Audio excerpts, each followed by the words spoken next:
Baba, me too man. Oh, the family de Babona. Me too man.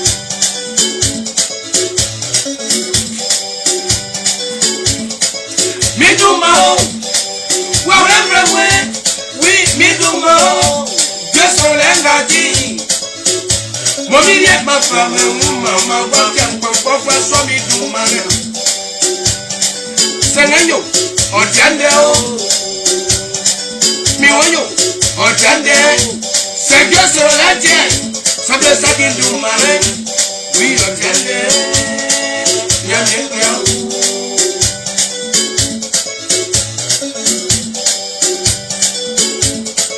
Amenio, à son nom, collègue, Otiba, Nyanya Souley, Otiba. Kambi kwa sonu senga sonu kwebe bobo beti miwe koma sonu quelque son à mon problème fais ce que je dis ne fais pas ce que je fais Jésus ya emo ocha pamo awanyo nani asuna biyo yenyo avenio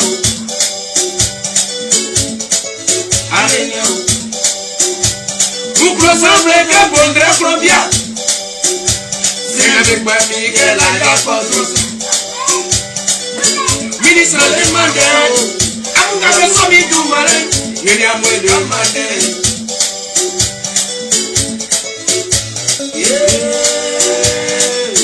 Madame Kaki a mon frère.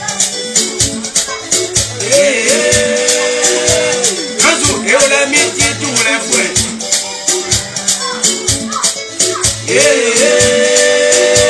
Kazu moniri amiti kuwe Otimade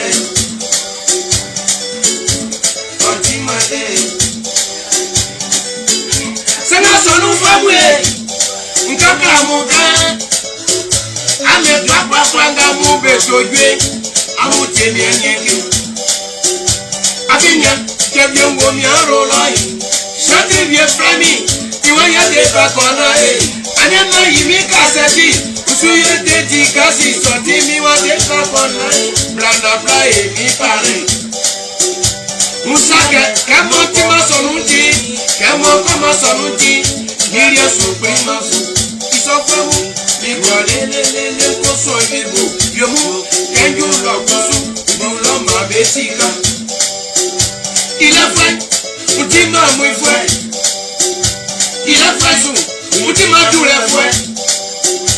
Il a fait sous, Moutima la mouifouet. Vieux papa, déplace nos soirs, bon mi ma vessima. Il a nous, Moutima la mouifouet. Il a fait sous, Moutima tout les fouets. Et n'y a mon gamade, n'y a mon gamade, n'y a mon gamade. Uga mugo, anega masika, momi tidu lefa. Uga mukra, asabuye, adema edu lefa. Ye, adema edu lefa. Kama minyamu le mande, ofiande miduma. Shamtuma, amu yimiduma lo. Odi yimi du malo Cécile Magui amu yimi du malo J'aime petit mado amu yimi du malo Alilo le Congolais amu yimi du malo Miwanyo amu yimi du malo Usuba kande ngamo Yolevia asono ngamo amu ame poleti Anumasi, amukoye mi wazula. Misi malanga kwa Josan François. Idwa seriye, mwanyete yao. Minyukweye, alanga kona mazeli. Ikusu, ipa seriye, mwanyete yao. Benyo, yeti passenger. Benyon, petit passenger. Misinga mauri mi baba opaso.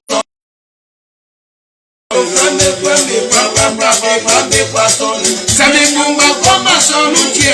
Amuri mi wazo sa. Mini amole mande. Ofiande. Amuri mi dumaro. Amuri mi dumaro. Amuri mi dumaro. Amu feyerike. Amu krisufa asolufa owebu. Senyo asolufa yerike. Baba mi prima suke amu fe owebu wi. Enya mole mande ofiande oyeri. Yamuso prolai une mi magi. Mi fleke espasa de bakona. Mi fleke espasa de bakona.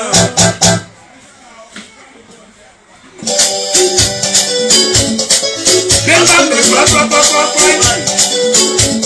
Amuka kwalo. Nuso nuso. Espasa de bakona kwa. Naso nuso. Ekere. Ofiande. Santri tenya nyeke. Kodi kwa santri me kwa. Amu tenya nyeke. Mi espasi. Santri koma lo. Mi espasi yen. Santri koma lo. Osala sa iro aseki. Omi ba e ma bare. Osala sa koro walo. Ade ba fe. Na fe ibo. Oyeri na sonu fele mate. Senyo. Eyi mi duma o. Eyi mi duma o. Afinya. Bibrunu. Mi duma numa bibrunu. Bibrunu. Mi duma numa bibrunu. Samusiano. Bibrunu. Timbo temwe lebe dumano. Yari mumbe lebe dumano. Shamu lebe dumano. Moisi lebe dumano. Abramu lebe dumano. Machemu lebe dumano. Jonathan lebe dumano. Jedi Christi lebe. Sekai momi Miriam me ma dumano. Ila tinyo. Amu yini dumano. Amu yini dumano. Tika de Christi Miriam maka. Oli yini dumano yi. Leontinu bekwae. Ni moka. Okansu yini dumano yi. Amu yini dumano. Amu yini dumano. Ofiade. Samu yobeli gelo. Oui. Mouye de bakona fwe. Nasa fremi kolo. Ema kaki amu fwe. Ema kaki amu fwe. Nika masabe nina. Sanginina. Seye kanike. Mituma o. Nkuni sanyase. Kawari mperi sanzwase. Kawari mperi sanzwase. Sanye mekata sika saurino. Berana kangwa. Obuja afaya. Kangwa kele nyotumi ngeno. Samusianu. Selenga meserike. Kaebari amupa meto maderai. Sege amupa mu. Keriasu amuka mbano. Jemkunje asanu kwaye misa. Lewa ina kambano. Aja amabu. Minya mamu. Amuka mekwa sonu. Momirie ntamu president. Samu koma sonu. Adeka ntamu president. Ofiade. Asanu kwemu. Seberike o. Yesu koma lo. Sidoni koma so. Amani doni koma so. Sirie isa bosa si koma so. Ati esawe beriani be koma so. Eti Stefano koma lo. Nege ikutu so koma lo. Kapetapio koma lo. Edita iyo so koma lo. Kazu Jésus ni abama. Senyo Jésus wa gba ikuru mamu. Iwanyo Jésus ni abama. ai gruma mu atika enyamu nyanyinde beka etimemu atika samuka etimemu asanukamu amfiande enyamu lemade seneno miduma ei miduma miduma ei miduma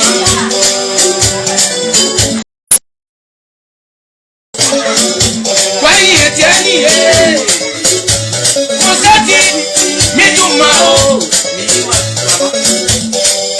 oriati kosenga ni bigo blayena mongeri olafia olastima yeah efeneta yeah ai bisa miduma